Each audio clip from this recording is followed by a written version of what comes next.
Haleluya. Selamat pagi Bapak Ibu dan Saudara yang dikasihi Tuhan. Bagaimana kabar saudara hari ini? Luar biasa. Karena anugerah Tuhan kita boleh ada di pagi hari ini. Dan pagi hari ini kita masih dalam suasana kemerdekaan. Minggu lalu kita merayakan hari kemerdekaan bangsa kita. Dan hari-hari ini kita melihat masih begitu banyak rakyat Indonesia yang merayakan kemerdekaan. Minggu ke depan ini wadah-wadah juga akan merayakan kemerdekaan. Itulah sebabnya saya mendorong saudara untuk dapat mengikuti ibadah-ibadah yang secara spesial di hari kemerdekaan Republik Indonesia. Nah, sehubungan dengan itu kita masih berbicara tentang tema besar kita, yaitu kebebasan. Oleh sebab itu di pagi hari ini saya ingin melanjutkan apa yang pernah saya sampaikan pada tanggal 3 Agustus 2025 di ibadah yang ketiga tentang bebas dari luka hati. Nah, saudara-saudaraku yang dikasihi oleh Tuhan, bahwa kemerdekaan yang sejati itu tidak hanya berbicara tentang bebas dari perbudakan. Kemerdekaan yang sejati juga berarti bebas dari luka hati. Nah, saudara dapat mendengarkan kembali khotbah itu di YouTube channel Mahanaim. Tapi pagi hari ini saya ingin melanjutkan dengan judul yang baru. Dibebaskan untuk membebaskan. Dibebaskan untuk membebaskan. Mari bersama-sama buka Alkitab saudara dalam Injil Yohanes. Pasal yang keempat ayat yang ke-39. Injil Yohanes pasal yang keempat ayat yang ke-39. Di layar LED sudah tertera ayat ini. Dan saya ajak Bapak Ibu Saudara sekalian untuk kita membacanya bersama-sama. Mari kita baca bersama-sama. 1, 2, 3. Dan banyak orang Samaria dari kota itu telah menjadi percaya kepadanya karena perkataan perempuan itu yang bersaksi. Ia mengatakan kepadaku segala sesuatu yang telah kuperbuat. Saudara-saudaraku yang dikasihi oleh Tuhan Yesus Kristus, bahwa kita sudah mengetahui bahwa ini adalah kisah perjumpaan Yesus dengan seorang wanita Samaria di pinggir sumur Yakub. Nah, hari itu pertemuannya dengan Yesus telah mengubah hidupnya. Ini wanita yang dulu hidupnya hancur, orang yang dahulu hidupnya penuh luka, sekarang dia tumbuh menjadi seorang pemberita.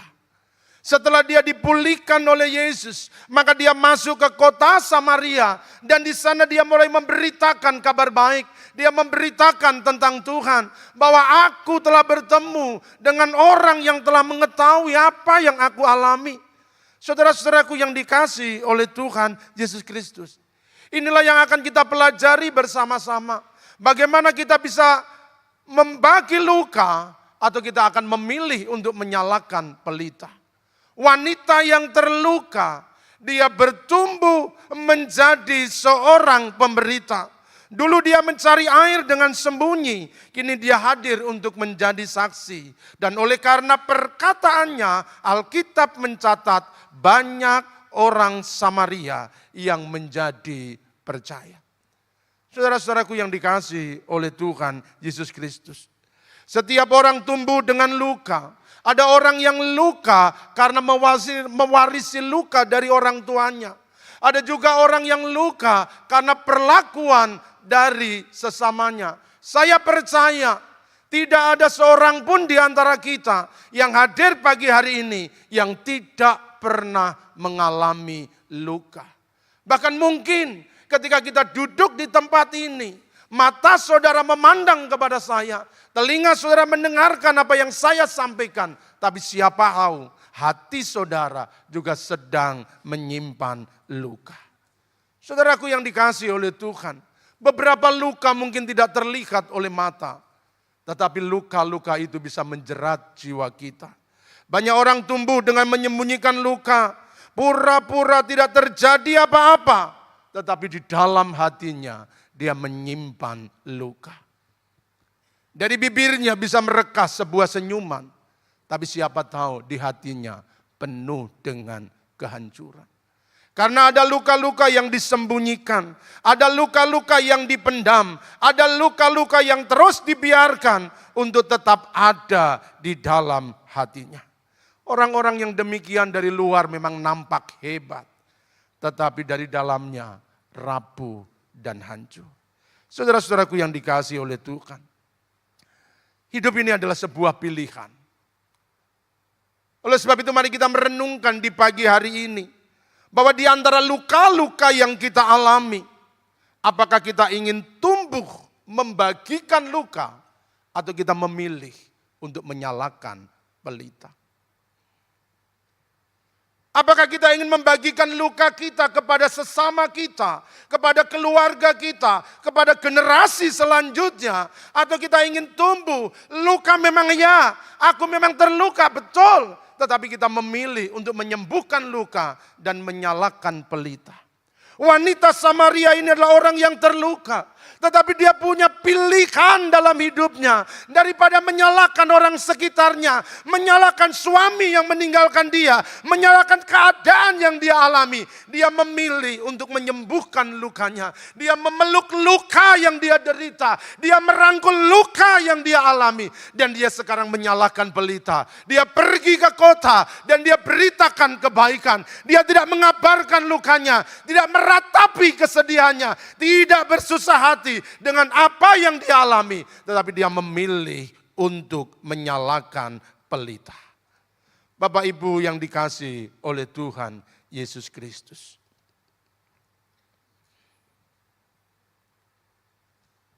Apapun luka yang sedang kita alami pada hari-hari ini, kita selalu punya pilihan untuk membagikan luka kepada orang lain, atau kita memilih untuk menjadi berkat bagi sesama. Dalam Yohanes pasal yang keempat ayat 28 dan 29. Ini yang dilakukan oleh wanita Samaria, maka perempuan itu meninggalkan tempayannya di situ. Lalu pergi ke kota dan berkata kepada orang-orang di situ, "Mari lihat. Di sana ada seorang yang mengatakan kepadaku, segala sesuatu yang telah kuperbuat, mungkinkah dia itu Kristus?" Dia memilih meninggalkan masa lalunya. Dia memilih tinggalkan luka yang dalam, yang selama ini dia pendam. Dan sekarang dia pergi untuk menjadi pemberita Injil. Mari lihat. Di sana ada seorang yang mengatakan kepadaku, segala sesuatu yang telah kuperbuat, mungkinkah dia Kristus? Saudaraku, kalau kita membagi luka, maka akan banyak orang yang makin terluka. Tetapi kalau kita memilih untuk menyalakan pelita, maka kita akan hadir dan memberikan kehangatan bagi sesama. Ada suami-suami yang terluka dan dia membagi lukanya kepada istrinya. Sehingga perlakuan, sikap dan tindakannya hanya menyakiti kepada pasangannya. Dan itu terus dilakukan, Bukan salah, tetapi memang dia masih terluka. Sehingga ketika luka itu belum sembuh, maka dia cenderung untuk melukai sesamanya. Tapi hari ini mari kita belajar bersama-sama bahwa setiap kita selalu punya pilihan dalam hidup ini. Apakah kita akan terus merasa orang yang terluka? Kita akan terus merasa orang yang menderita? Atau hari ini kita ingin berhenti, bawa luka-luka kepada Tuhan dan ingin membawa pelita, menyalakan pelita supaya ada kehangatan, supaya ada cahaya, supaya ada terang di tengah keluarga, di tempat-tempat di mana kita berada. Sadarilah bahwa Tuhan tidak mencari orang yang sempurna. Orang tahu segala luka yang Tuhan tahu, segala luka yang kita alami. Dia tidak menunggu kita menjadi sempurna. Dia hanya menanti hati-hati yang terbuka dengan kasih-Nya.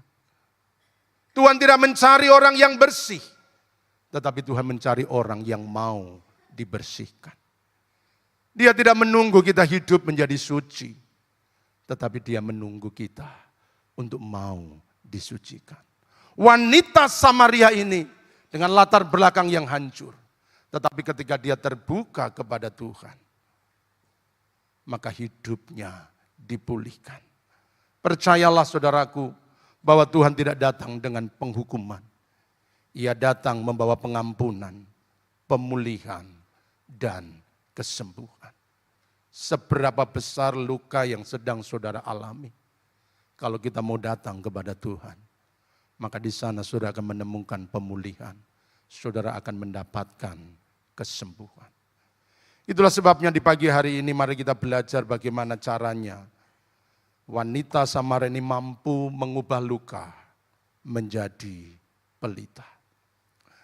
Bagaimana caranya kita mengubah luka-luka yang kita derita, tetapi dari luka itu bisa menyala sebuah pelita, sehingga keluarga kita menjadi penuh sejahtera.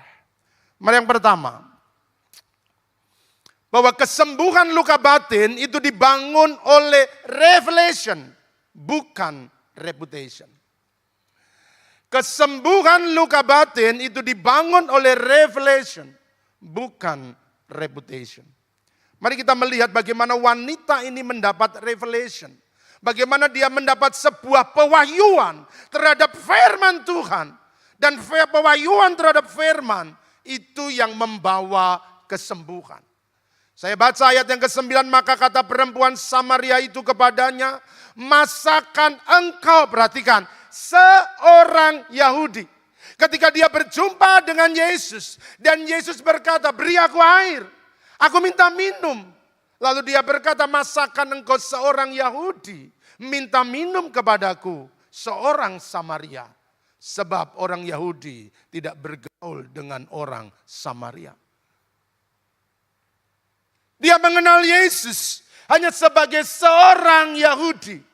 Tetapi ketika dia bercakap-cakap, dia membangun relasi, dia membangun hubungan, dia berbicara dengan Tuhan, maka ada revelation, ada pewahyuan yang dia terima. Apa yang dia alami? Kita lanjutkan ayat yang ke-19 dari Yohanes pasal yang keempat. Kata perempuan itu kepadanya, Tuhan, nyata sekarang padaku bahwa engkau seorang nabi. Ini bukan sekedar orang biasa. Ini bukan orang Yahudi biasa. Kalau orang biasa, dia tidak tahu apa yang aku alami. Dia adalah nabi. Sehingga dia dapat melihat yang tak terlihat. Dapat mengetahui apa yang tersembunyi. Yang tidak pernah aku ceritakan. Dia tahu dia adalah nabi. Tapi apakah dia hanya sampai mengenal Yesus sebagai nabi? Ayat 25 dan 26. Jawab perempuan itu kepadanya, aku tahu bahwa Mesias akan datang yang disebut juga Kristus. Apabila ia datang, ia akan memberitakan segala sesuatu kepada kami. Kata Yesus kepadanya, akulah dia yang sedang berkata-kata kepadamu. Saudara-saudaraku yang dikasihi oleh Tuhan Yesus Kristus. Orang-orang yang terluka cenderung untuk membangun reputasi. Agar ia diterima, dihargai. Ia berpikir dengan membangun reputasi yang baik. Maka dia akan dapat menyembuhkan lukanya. Tetapi kebenarannya bahwa luka tidak sembuh karena reputasi. Luka itu sembuh karena kita mengalami pewahyuan ilahi. Revelation. Dari mengenal Yesus sebagai orang Yahudi, dia kenal sebagai nabi dan dia kenal sebagai Mesias. Dari mana dia mengenal Yesus? Dari seorang Yahudi menjadi seorang nabi dan seorang Mesias karena ada pewahyuan yang dia terima. Ini kebenaran yang harus kita tangkap, saudara-saudaraku. Bahwa luka-luka yang kita derita itu tidak sembuh karena kita punya reputasi. Kita membangun reputasi diri. Tetapi luka itu akan sembuh kalau kita menerima pewahyuan ilahi. Kenapa reputasi tidak bisa menyembuhkan luka? Perhatikan. Bahwa reputasi itu mengharapkan pengakuan dari luar. Sedangkan luka itu butuh kesembuhan yang di dalam. Reputasi kita bangun untuk menyembunyikan luka. Kalau kita dihina, kita direndahkan, maka kita berusaha untuk melakukan kebaikan. Kita untuk melakukan yang terbaik. Supaya orang memuji, orang meninggikan. Tetapi itu tidak bisa menyembuhkan luka kita. Karena reputasi hanya di luar. Tetapi luka yang kita alami itu ada di dalam hati. Reputasi tidak bisa menyelesaikan akar masalah. Karena penilaian manusia itu mudah berubah. Kalau orang ngacungin jempol, saudara senang, saudara bahagia. Kalau orang memberikan pujian, karena reputasi kita baik, kita senang. Tapi kalau orang merendahkan, maka kita semakin terluka. Kalau orang menghina, kita semakin terluka. Itulah sebabnya reputasi tidak bisa menyembuhkan luka hati. Semakin mengejar reputasi, semakin besar luka yang akan kita alami. Sebab luka yang kita alami hanya bisa disembuhkan ketika kita menerima revelation, bukan reputation. Saudara-saudaraku yang dikasihi oleh Tuhan. Revelation adalah pewahyuan ilahi yang kita terima melalui kebenaran firman Tuhan. Yohanes 8 ayat 32 berkata demikian, dan kamu akan mengetahui kebenaran, dan kebenaran itu akan memerdekakan kamu. Kamu akan mengetahui kebenaran, dan kebenaran itu akan memerdekakan kamu. Ketika kita mendengar firman, lalu kita menerima pewahyuan, maka setiap ayat yang kita baca, ini berbicara kepada kita, menjadi hidup, menjadi sebuah rema. Inilah kebenaran. Dan ketika kita menerima pewahyuan dari kebenaran, maka kebenaran itu yang akan memerdekakan kita. Itulah sebabnya kenapa kita jadi anak Tuhan. Kita datang ke gereja setiap minggu dengarkan firman Tuhan. Tetapi kenapa luka kita tidak bisa disembuhkan? Karena yang paling banyak anak-anak Tuhan datang. Kita mendengarkan firman Tuhan. Kita menerima dengan akal pikiran. Kita melihat firman sebagai pengetahuan. Tetapi kita jarang untuk menerima pewahyuan. Kita lebih senang dengan orang yang berkhotbah. Kita lebih senang dengan kata-kata yang disampaikan. Kita lebih senang dengan cara menguraikannya. Tetapi kita tidak senang dengan pribadi sang firman. Kita harus berdoa supaya kita menerima pewahyuan. Setiap firman itu bukan pengetahuan yang kita dapatkan. Setiap firman itu adalah kebenaran yang kita percayai. Kebenaran yang kita yakini. Kebenaran yang mengubahkan. Sebab firman Allah adalah hidup yang menghidupkan. Saudara-saudaraku yang dikasihi oleh Tuhan. Kalau firman itu berubah menjadi pewahyuan, maka firman itu akan mengubahkan. Setiap luka akan disembuhkan. Setiap kelemahan akan dikuatkan. Setiap duka digantikan dengan penghiburan. Dari mana datangnya? Ketika kita menerima pewahyuan dari firman Tuhan. Oleh sebab itu saya berharap kiranya setiap kali kita mendengar firman Tuhan, biarlah ada pewahyuan baru yang Tuhan nyatakan dalam hidup kita. Kita menerima sebuah pesan pribadi. Kita menerima sebuah pesan khusus dari kebenaran firman yang kita dengarkan. Dan Alkitab berkata, maka kebenaran inilah yang akan memerdekakan kita. Hanya firman yang bisa menyembuhkan kita. Saudara-saudaraku yang dikasihi oleh Tuhan. Bagian yang kedua, bagaimana kita bisa mengubah luka untuk menjadi pelita. Ceritakanlah semua luka kepada Tuhan seperti anak kepada bapaknya. Saya baca ayat 17 dan 18 dari Yohanes pasal yang keempat. Kata perempuan itu, aku tidak mempunyai suami. Kata Yesus kepadanya, tepat katamu bahwa engkau tidak mempunyai suami. Sebab engkau sudah mempunyai 5 suami. Dan yang ada sekarang padamu bukanlah suamimu. Dalam hal ini engkau berkata benar. Saudara-saudaraku, ada duka dan luka yang dialami wanita ini. Dia ditinggalkan, dikhianati oleh suami yang pertama. Dia coba untuk meredam lukanya. Kalau dia nggak baik, barangkali ada yang lebih baik. Dia cari suami yang kedua. Dia pikir yang kedua akan menjadi lebih baik. Tetapi yang kedua justru lebih buruk. Dia ditinggalkan, dia dilukai. Tapi tidak putus harapan, dia punya impian. Kalau yang kedua pergi, barangkali yang ketiga mungkin lebih baik. Dan dia menikah dengan suami yang ketiga. Keadaannya tidak menjadi lebih baik. Dia dilukai. Yang keempat, yang kelima, luka demi luka dia alami. Hatinya hancur. Perasaannya patah. Saudara-saudaraku yang dikasihi, di tengah-tengah luka yang demikian, dia berjumpa dengan Yesus.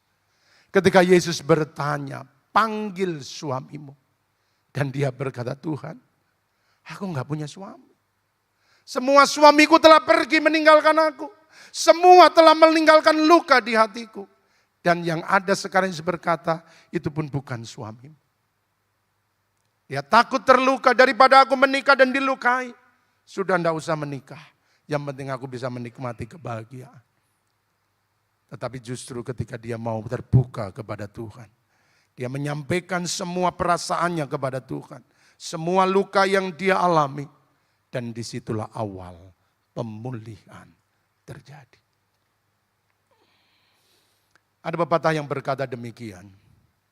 Jika kebahagiaan dibagikan, maka kebahagiaan itu akan mengganda. Dan jika beban dibagikan, maka beban itu akan berkurang. Saudaraku, setiap orang punya batas kemampuan untuk menanggung beban. Itulah sebabnya jika beban ini terasa berat, maka jangan pura-pura menjadi kuat. Datanglah kepada Tuhan dan ceritakan semua keluh kesahmu kepada Tuhan. Ketahuilah bahwa ketika kita menceritakan semua beban, semua persoalan, semua luka yang kita alami, Tuhan bukan hanya mendengarkan, tapi Dia datang untuk memulihkan. Dia datang untuk menyembuhkan.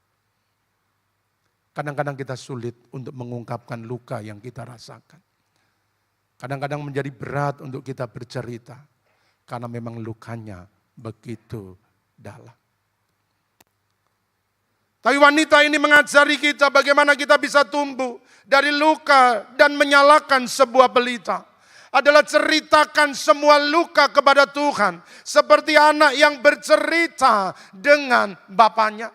Kita bebas untuk berbicara, mengungkapkan isi hati. Apa yang kita alami dari segala keberhasilan dan kegagalan. Dari semua kesuksesan dan kehancuran. Bapa siap untuk mendengarkan. Bapa siap untuk pasang telinga. Dengan kita bercerita, maka beban itu akan menjadi ringan. Saya melihat Beth Eden. Kursi-kursi yang ada di sana. Menjadi saksi-saksi bisu. Di mana ada jiwa-jiwa yang dipulihkan. Ada jiwa-jiwa yang disegarkan. Ada jiwa-jiwa yang dikuatkan. Ketika mereka berlutut dan berbicara kepada Tuhan. Kadang-kadang kita berbicara kepada manusia. Manusianya bisa menghakimi. Manusianya bisa menghukum segala kesalahan yang kita lakukan. Tetapi Tuhan tidak pernah menghukum. Orang hanya bisa menghakimi. Tetapi tidak pernah bisa memahami apa yang kita alami. Dalam pertemuan staf saya pernah sampaikan, jangan menghakimi sesama yang terluka.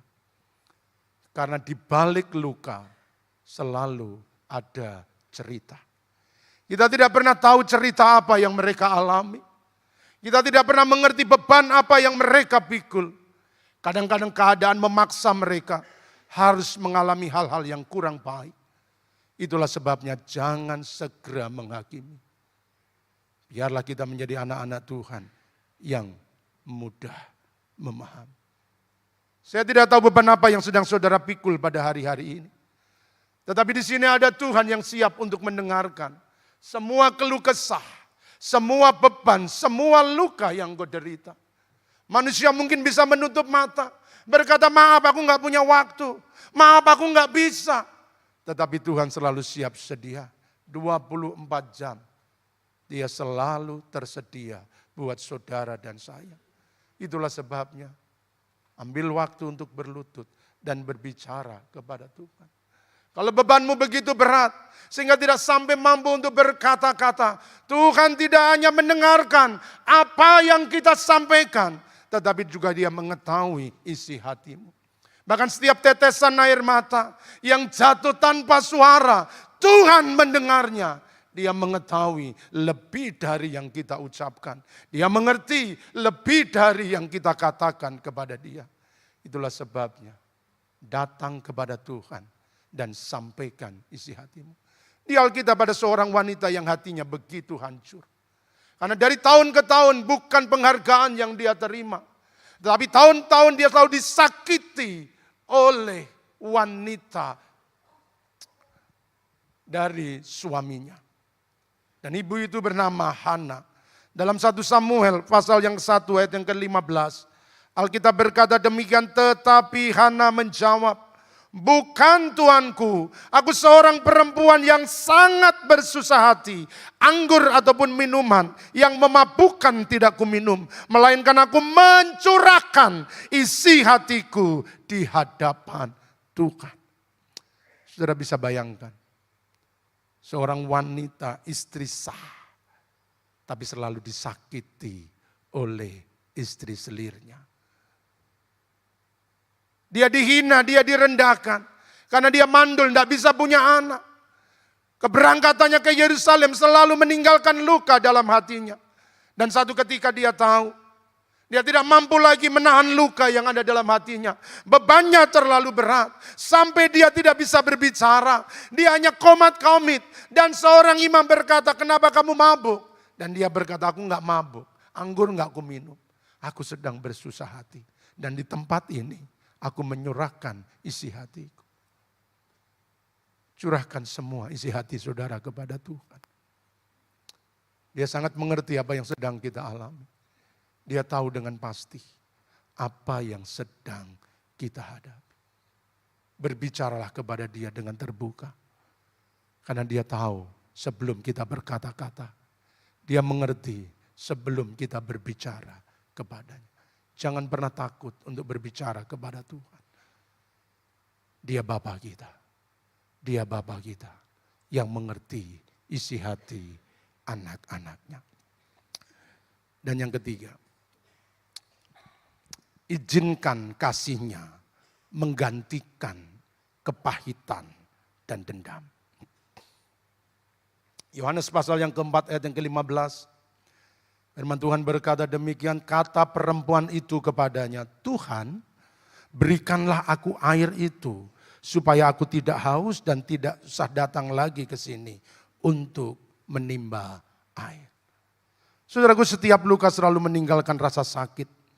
Jika rasa sakit tidak diobati, maka rasa sakit itu akan tumbuh menjadi kepahitan dan dendam. Berapa banyak orang Kristen bertahun-tahun ikut Tuhan, tetapi tetap hidup dalam kepahitan. Dalam hatinya selalu menyimpan dendam, ada kebencian, ada kemarahan yang terus-menerus biarkan untuk membara di dalam dadanya dan membelenggu hidup. Saya tidak tahu. Dari tatapan saya dari mimbar ini, saya melihat saudara baik-baik saja. Tapi siapa tahu, ada kepahitan yang kita pendam. Ada dendam yang terus kita simpan. Yang bertahun-tahun itu sudah terjadi, tetapi tidak pernah selesai di hati kita. Wanita Samaria ini tidak menyimpan kepahitan. Dia tidak menyalahkan suami-suami yang meninggalkannya. Dia tidak menyalahkan keadaan lingkungan yang menolak dia. Tidak menyalahkan orang-orang di sekitarnya. Dia memilih untuk menerima aliran kasih-Nya. Tuhan, berikan aku air itu supaya aku tidak datang lagi. Dia memilih untuk mengobati lukanya dan membuang segala kepahitan, membuang segala dendam, membuang segala belenggu luka yang selama ini dia derita.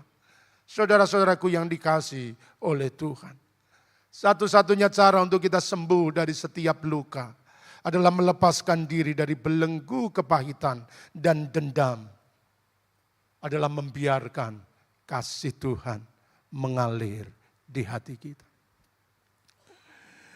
Biarkan kasih Tuhan itu memenuhi hati kita. Sebab hanya orang-orang yang telah menerima kasih Tuhan, ia mampu untuk memberikan pengampunan dengan mengasihi dengan ketulusan. Hanya mereka yang telah dipenuhi dengan kasih Tuhan, ia akan mampu untuk melepaskan pengampunan, melepaskan kepahitan, membuang segala dendam yang ada di dalam hati kita. Dan itulah yang ditunjukkan oleh wanita ini. Dia menerima kasih ilahi, dia menerima cinta Tuhan. Dan ketika hatinya dipenuhi kasih, maka lukanya pulih. Ketika hatinya dipenuhi kasih Tuhan, maka dia mampu untuk melepaskan pengampunan. Dia mampu untuk mengasihi semua orang. Saudara-saudaraku yang dikasihi oleh Tuhan, orang-orang yang telah merdeka di dalam Tuhan. Sekali lagi, orang-orang yang telah merdeka di dalam Tuhan, maka ia mampu mengasihi tanpa takut terlukai.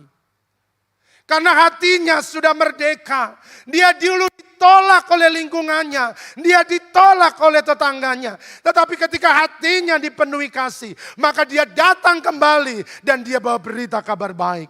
Bahwa aku telah bertemu dengan Tuhan. Dia tidak takut bagaimana respon tetangganya. Bagaimana respon orang-orang di sekitarnya. Dia telah menerima kasih ilahi. Sehingga dia tidak takut. Kalau nanti kasih yang dia lepaskan. Kasih yang dia bagikan. Justru dibalas dengan kejahatan. Orang-orang yang telah dimerdekakan. Dia tidak takut untuk mengasihi. Sekalipun terlukai. Orang-orang yang telah dimerdekakan, dia mampu memberi tanpa takut kehilangan. Ia mampu mengampuni meski selalu disakiti dan mampu mengasihi tanpa takut dikhianati. Kenapa? Bukan karena kekuatannya, bukan.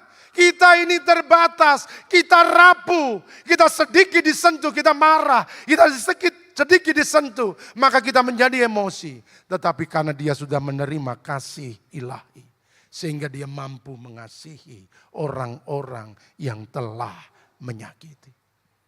Dengan kekuatan kita mustahil kita bisa membagikan kasih kepada sesama. Tetapi hanya ketika kita terbuka dan membiarkan Tuhan mengalirkan kasih-Nya kepada kita, maka kita mampu untuk mengasihi sesama.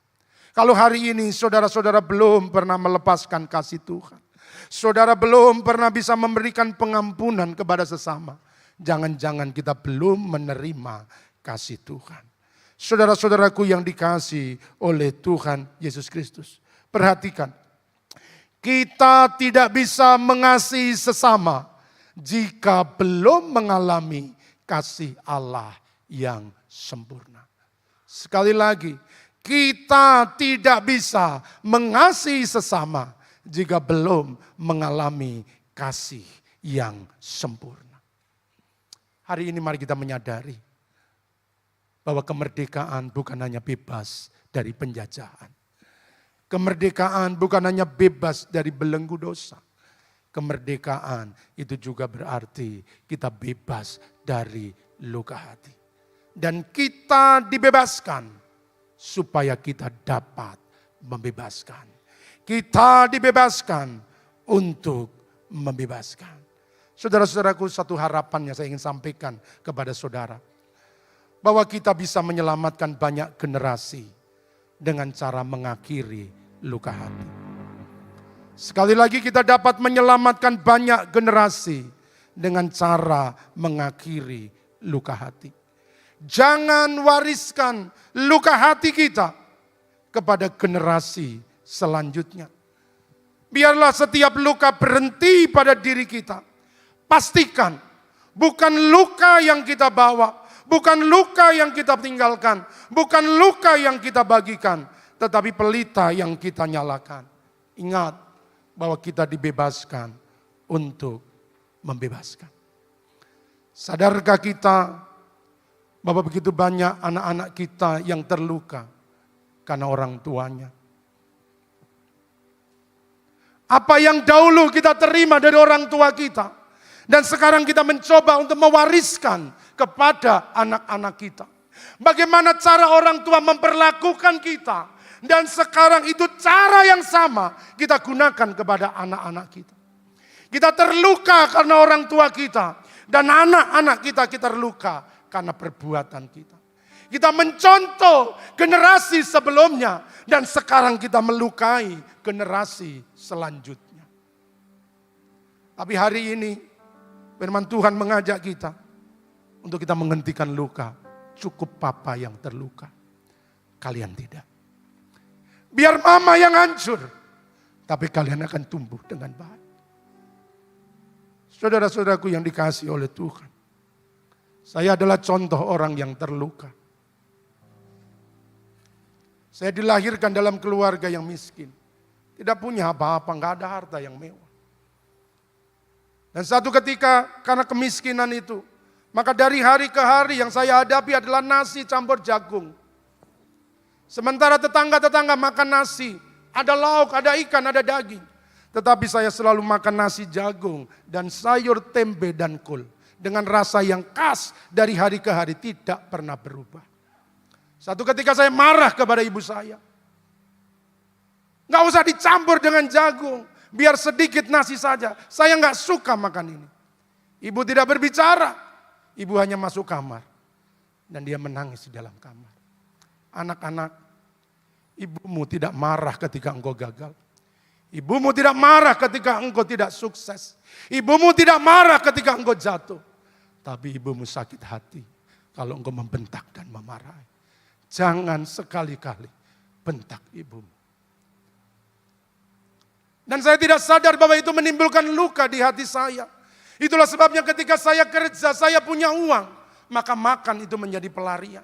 Di mana-mana saya selalu cari makanan. Di mana-mana saya pasti akan mencari mana makanan yang enak. Kenapa? Karena ada luka yang ditinggalkan. Dulu saya pernah marah di masa kecil. Yang kedua, waktu karena kemiskinan, saya dihina banyak orang. Saya direndahkan. Saya tidak bisa melawan. Karena saya kecil, saya tidak punya power, saya tidak punya kuasa. Tapi ketika tumbuh dewasa, saya punya kuasa, saya punya jabatan, saya punya kedudukan, saya punya pangkat, saya punya titel. Dan saya punya kehormatan. Dan itulah sebabnya kadang-kadang kesombongan itu tumbuh dalam hidup saya.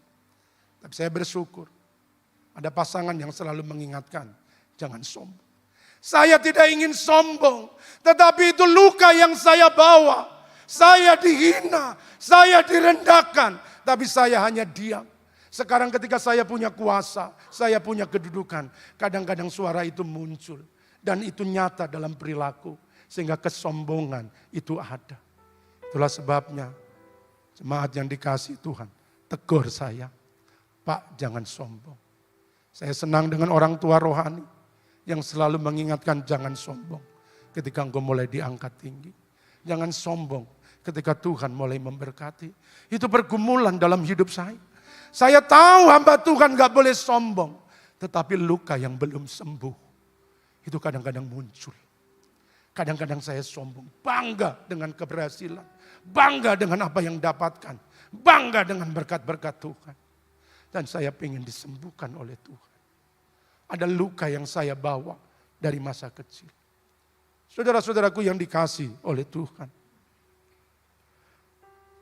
Mengapa ada orang tua yang memanjakan anaknya? Bukan karena dia punya segala-galanya. Tetapi karena ada orang tua yang terluka. Orang tua ini pernah ditolak pada masa kecilnya. Itulah sebabnya dia tidak ingin ditolak oleh anak-anaknya. Maka apa saja dia berikan kepada anak-anaknya. Semuanya dia lakukan.